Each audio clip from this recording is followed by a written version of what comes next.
Good morning student. आज हम digital electronics में नया टॉपिक पढ़ेंगे, नंबर सिस्टम।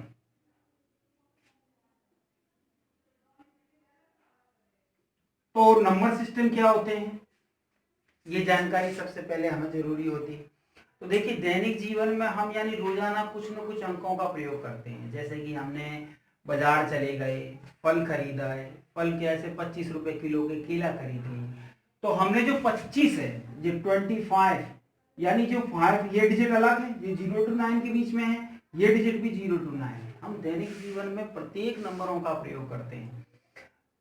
किसी भी संख्या के लिए, कोई भी फल हो, सब्जी हो, जो भी चीज हमें खरीदना है या हमें बेचना है, तो हम क्या करते हैं, अंकों का प्रयोग करते हैं। इसी तरह नंबर सिस्टम में क्या होते हैं, अंक होते हैं। जैसे कितने अंक होते हैं आपके, इसमें 4 नंबर सिस्टम होते हैं। कौन से? एक होता है decimal number system, decimal number system. दूसरा होता है आपका बाइनरी नंबर सिस्टम।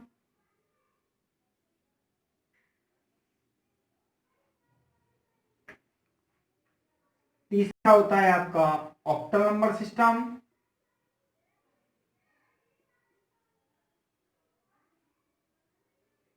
फोर्थ होता है आपका हेक्साडेसिमल नंबर सिस्टम।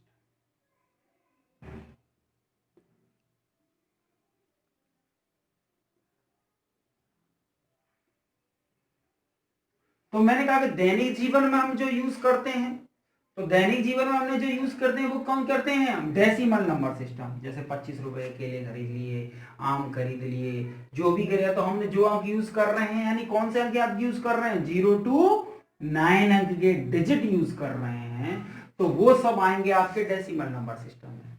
बाकी जो 3 नंबर सिस्टम होते हैं, ये चीज हम यूज करते हैं अपने कंप्यूटर में, कंप्यूटर एप्लीकेशन में। कंप्यूटर जो लैंग्वेज होती है, मशीन लैंग्वेज में बाइनरी नंबर सिस्टम का प्रयोग करते हैं, हेक्साडेसिमल नंबर सिस्टम में यूज करते हैं।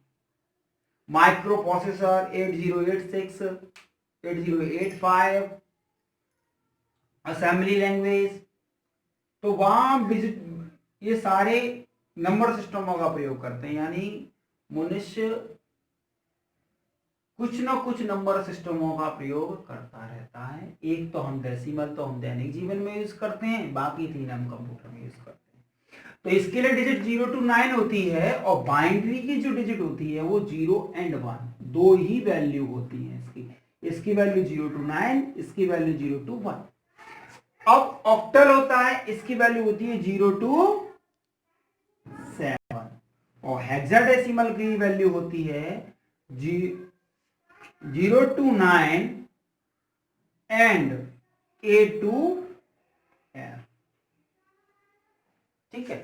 अब वैल्यू को अगर आप भूल जाओ आप, तो कैसे नहीं भूलोगे, इसके लिए देखिए मेथड होता है कि डेसिमल सिस्टम का जो बेस होता है, बेस याद कर लीजिए आप, तो सब कुछ समझ में आ जाएगा। डेसिमल नंबर सिस्टम का बेस होता है 10, बाइनरी नंबर सिस्टम का बेस होता है 2, ऑक्टल नंबर सिस्टम का बेस होता है 8, और डेसिमल नंबर सिस्टम का जो बेस होता है वो होता है 16। अब जो बेस याद हो गए तो वैल्यू भी याद हो जाएंगी। देखो, पहला बेस है डेसिमल नंबर का 10, तो इसकी वैल्यू कितनी होनी चाहिए, 10। तो 10 कौन सी, 0 to 9 गिनी है, 10 होगी। इसमें दो ही वैल्यू होती है, दो, इसका बेस 2 है, तो इसकी वैल्यू तो होनी चाहिए 0 and 1। इसका बेस ऑक्टल का कितना है, 8, तो वैल्यू कितनी होगी, 8। 0 to 7 गिनेगा, 8 होगी। इसका डेसिमल नंबर, इसका है जो बेस है डेसिमल है, वो कितना है, 16, तो वैल्यू गिनेंगे 0 to 9, ये 10 हो गई। 8 to f, ये कितनी हो गई आपकी, ये आपके फिर 6 हो जाएगी, तो इस हिसाब से आपके पूरे 16 हो जाएगी। अब देखो, हेक्साडेसिमल नंबर सिस्टम में एक को, यानी 10 जो वैल्यू, ए की वैल्यू होती है 10, बी की वैल्यू होती है 11, सी की वैल्यू 12, डी की वैल्यू 13, ई की वैल्यू 14, और एफ की वैल्यू 50। यानी जो डिजिट होता है वो 0 से 15 आता है। पर जो जैसे ही 10 अंक आता है, तो हेक्साडेसिमल में अल्फाबेटिक मेथड में इसको डिनोट किया जाता है A2F। तो 1 2 3 4 5 6 ये डिजिट हो गई और ये 0 to 9 10 0 हो गई। कितनी हो गई टोटल मिलाकर 16। अगर आपको बेस याद है तो हम क्या कर सकते हैं, इसकी आराम से वैल्यू का पता लगा सकते हैं। अब हम पहले क्या पढ़ेंगे, डेसिमल नंबर सिस्टम क्या होता है। तो डेसिमल नंबर सिस्टम पढ़िए। तो डेसिमल नंबर सिस्टम में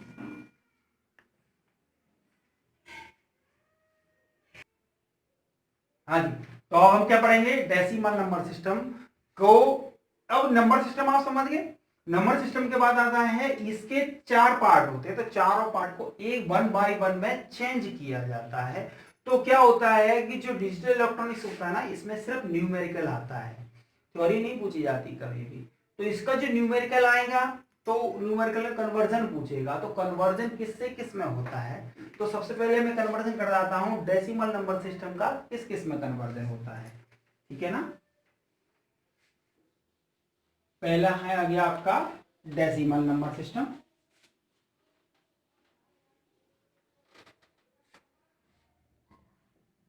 पहला है आपका first point decimal number system. इसकी अगर थ्योरी लेंगे तो क्या करेंगे, इसका जो बेस होता है वो होता है आपका 10 और वैल्यू होती है आपकी 0 to 9, मतलब एक डिजिट होगी वो 0 से 9 के बीच में होगी। जैसे 25 वैल्यू मैंने बोला 25, तो एक डिजिट क्या है, देखिए ये 0 to 9 के बीच में है और 2 है, ये भी 0 to 9 के बीच में, यानी पर डिजिट को देखा जाएगा। सबसे बड़ी बात ये पर डिजिट को हमें देखना है। डेसिमल नंबर सिस्टम, इसको इसके जो कन्वर्जन करेंगे वो 3 प्रकार से कन्वर्जन होंगे, यानी डी का जो कन्वर्जन होगा वो किस में होगा, 3 पार्ट में होगा, BOH, यानी decimal to binary conversion, decimal to octal conversion और डेसिमल टू हेक्साडेसिमल कन्वर्जन। तो हम पहला पढ़ते हैं डेसिमल टू बाइनरी कन्वर्जन।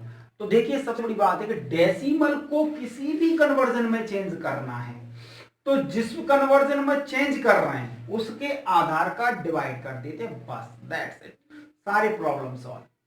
जैसे नोट भी लगा सकते हो आप, क्या कि डेसिमल नंबर सिस्टम से किसी भी नंबर सिस्टम में चेंज करना है तो उसके बेस का क्या करना है, डिवाइड देना है, डिवाइड करना है उस बेस का, किसके बेस का, जिसमें चेंज कर रहे हैं। जैसे हमने पहला कन्वर्जन पढ़ा decimal to binary number system, यानी हमने डेसिमल को किसमें चेंज करना है, बाइनरी सिस्टम में। तो हमें क्या करना है, इसके आधार का भाग दे देंगे। जैसे हमने एक न्यूमेरिकल लिया, क्या लिया भाई 25 10, किसमें चेंज करना है, क्वेश्चन इस तरह है, बाइनरी में चेंज करना है। तो बाइनरी की वैल्यू हमें पता होनी चाहिए। सबसे पहले वैल्यू क्या होती है, 0 और 1 होती है। तो 25 में वैल्यू 25 वैल्यू, तो इसमें हम क्या करेंगे नियम के अनुसार इसके बेस का 2 का भाग दे देंगे। 25 2 का डिवाइड किया 12 बार, एक रिमाइंडर बचा, 2 का फिर दिया 6 बार, नो रिमाइंडर, फिर 2 का दिया 3 बार, नो रिमाइंडर, फिर 2 का दिया 1 बार, 1 रिमाइंडर, अगेन 2 का डिवाइड देंगे, तो भाई कोई भी रिमाइंडर बचेगा, ओनली 1 डिवाइड नहीं जाएगा। तो इसकी जो बाइनरी आएगी वो आएगी 25 10 इजिकल टू 25 10 इजिकल टू 11001 1100, ये आपकी बाइनरी, ठीक है। तो 25 की बाइनरी क्या हो गई 11001, ठीक। तो आप डेसिमल को बाइनरी में चेंज करना, डेसिमल को ऑक्टल में चेंज करना, डेसिमल को हेक्साडेसिमल में चेंज करना। यदि हम इसको ऑक्टल में चेंज करना चाहते हैं, ये आप समझ गए होंगे। अब हमने सोचा कि इसको ऑक्टल में चेंज करते हैं।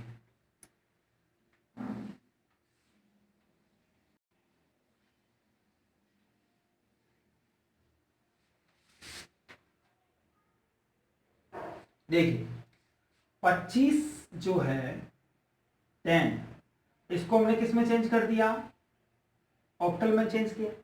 तो क्या क्या हम 25 में फिर क्या करेंगे, 8 का डिवाइड करेंगे, 8 3 24, 1 से स्पॉल 8 का डिवाइड करेंगे, नहीं जाएगा 3 बार, तो इसकी एक्टोल वैल्यू कितनी आ जाएगी 3 1। तो देखो ऑक्टल की वैल्यू कितनी होती है 0 to 7, यानी देखो 1 है 0 to 7 के बीच में, 3 है वो भी क्या है 0 to 7 के बीच में है, तो हमारे पास दो वैल्यू आ जाएंगी 3 1। तो यानी हमें डेसिमल को किसी भी नंबर सिस्टम में चेंज करना है, वो उसमें हम क्या करते हैं उसके बेस का भाग देते हैं। जैसे हमने इसके एक और निकाला, यानी 25 को हमें किस में निकालना है, हेक्साडेसिमल में निकालना है भाई 16 में। तो हम क्या करेंगे 25 में किसका डिवाइड कर देंगे 16 का, 16 एकम 16, 16 एकम 16, तो कितना बचा इसमें से, अगर हम निकालेंगे 9 बचा, 9 से इस पर 16 का वापस देंगे तो 1 बार, आंसर क्या बना 20 का, हेक्साडेसिमल में 1960। ठीक है, तो हेक्साडेसिमल वैल्यू कितनी होती है आपकी 0 to 9 and A to F, तो एक 1 हो गया एक 9, तो तीनों वैल्यू में यानी डेसिमल नंबर सिस्टम को किसी भी नंबर सिस्टम में चेंज करते हैं तो उस सिस्टम का डिवाइड किया जाता है। अब दूसरी बात आती है, अगर इस वैल्यू में हमें पॉइंट हो तो क्या होगा, अगर इसमें पॉइंट वाली संख्या हो तो हम क्या करेंगे, तो पॉइंट वाली संख्या में हम क्या करते हैं जिस बेस के बारे में कर रहे हैं उसी बेस का मल्टीप्लाई कर देते हैं। कैसे, जैसे देखो हमें ये जो वैल्यू निकालनी थी 25, अब मैं इसका पॉइंट लेता हूं, अब इसकी वैल्यू तो हमें पता है, पॉइंट की वैल्यू हमें पता लगानी है।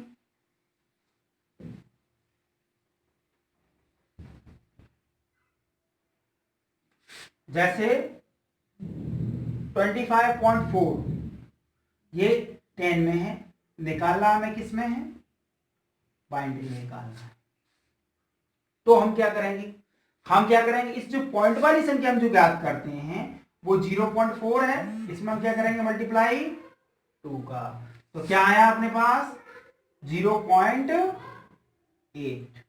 तो 0.8 है, तो 0.8 में हम क्या करेंगे, हाँ जी फिर क्या करें, अगर हमें पॉइंट वाली संख्या चाहिए तो क्या करेंगे इस बेस का हम क्या करेंगे मल्टीप्लाई करेंगे, और मल्टीप्लाई करने के बाद जो हमारे पास रिमाइंडर आएगा उसका अगेन मल्टीप्लाई करेंगे। जैसे इसका रिमाइंडर कितना आ रहा है 0.8, अगर एक्चुअल वैल्यू पॉइंट के बाद किया जाए वो उससे हम लिख लेते हैं, तो इसकी पहली वैल्यू क्या आ गई 0, 0.8 में हमने फिर वापस गुणा कर दिया 2 का, कितना आया 1.6।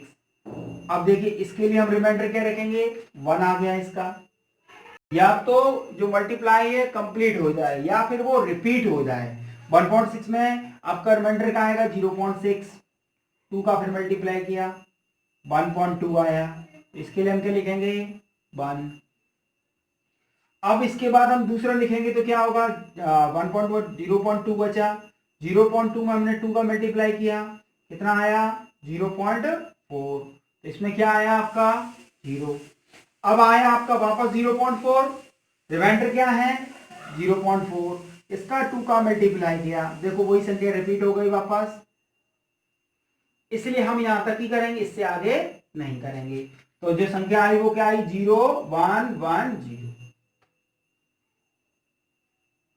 0 1 1, तो पॉइंट के बाद जो संख्या आएगी, ये संख्या तो आपकी गुणा से 25 से आ रही थी, और पॉइंट से क्या आ जाएगी आपकी 0 1 1 0, ये आपकी पॉइंट की संख्या जैसे हम याद करते हैं।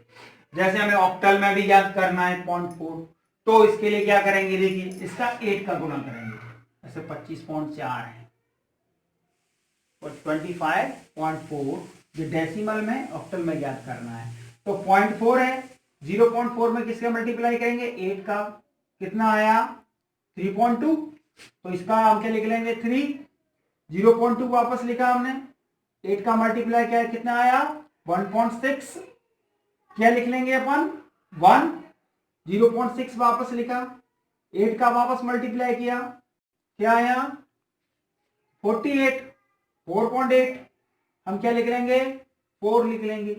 अब आ गया 0.8, फिर वापस 8 का मल्टीप्लाई किया, कितना आया 6.4, तो 6.4 हम क्या लिख लेंगे 6। अब 0.4 आएगा वापस, देखो 0.4 वापस लौटे आया, रिपीट हो रहा है, तो संख्या कहां तक हो जाएगी यहां तक 3 1 4 6, 3 1 4। ठीक है, तो पॉइंट के बाद कितना मान आ जाएगा 31.3146। अगर हेक्साडेसिमल में निकालेंगे तो क्या करेंगे 16 का मल्टीप्लाई करेंगे, है ना। ये आप थोड़ा लिखिए। तो हम क्या करेंगे, अगर ये संख्या रिपीट हो जाती है तो आगे नहीं लिखते हैं, या संख्या का जो हम मल्टीप्लाई करते हैं वो पूरा चला जाए, कंप्लीट चला जाए। जैसे मैंने अभी 0.4 लिया, यहां पर हम 25 की जगह क्या लिख लेते 5 ले लेते, तो 5 में 2 का मल्टीप्लाई करेंगे तो कितना हो जाएगा सीधा 10, यानी 1 पूरा एक बार में पूरा चला गया। जैसे मैं एक बार और समझा दूं, जैसे मैं 25 की जगह क्या ले लेता हूं यहां पर, यदि 24 की जगह 25 ले लेता हूं, संख्या मैंने ली क्या ली 25.5 10, तो 0.5 में हम किसका मल्टीप्लाई करेंगे 2 का, तो ये देखिए एक बार में कंप्लीट हो गया 1.0 हो गया। तो कितनी संख्या आ गई इसकी ओनली 1, एक ही बाइंड्री आ जाएगा, यानी जो संख्या का मान क्या होगा 11,001.1, यहां खत्म हो गया। या तो वह आपका भाग गुणा है वो पूरा पूरा कंप्लीट हो जाए, मल्टीप्लिकेशन हो। अगर नहीं होता है तो यदि संख्या रिपीट होती है वहां तक आपको ले जाना है, ठीक है ना। अब मैं कह रहा हूं कि इसका मान ले लो, हेक्साडेसिमल का क्या करेंगे, इसका मैं 25 में 0.5 ले लेता हूं,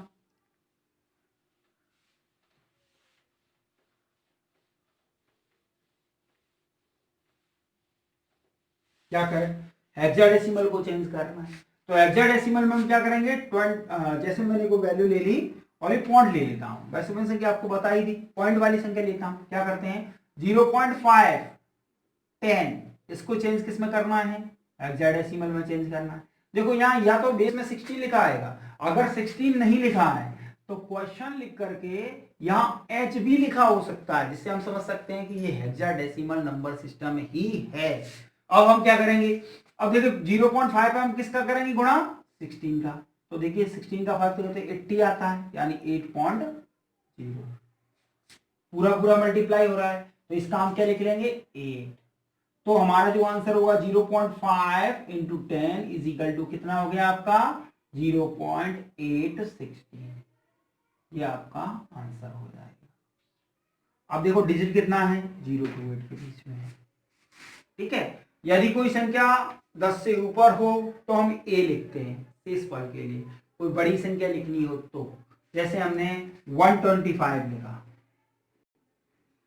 और इसमें हमने इसको 10 को किसमें बदलना है हेक्साडेसिमल में बदलना है।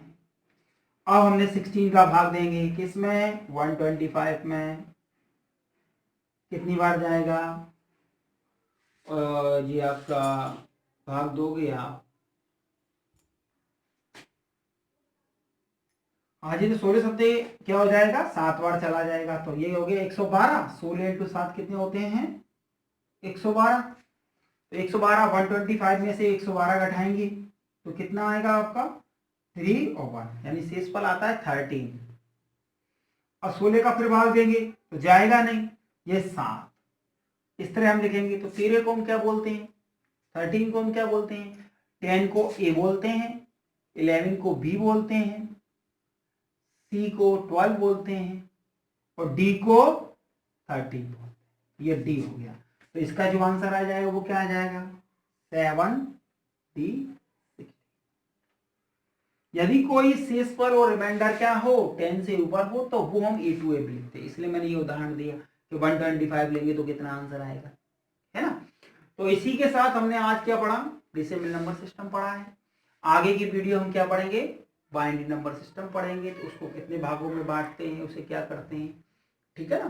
तो नेक्स्ट वीडियो का आप इंतजार कीजिएगा, और आप इस वीडियो को देखकर कंप्लीटली क्या करें आप इस चैनल को सब्सक्राइब करें, कोई प्रॉब्लम होती है तो आपके कमेंट में लिखिएगा और उससे नीचे अपने ब्रांच नाम अवश्य लिखें जिससे पता चले।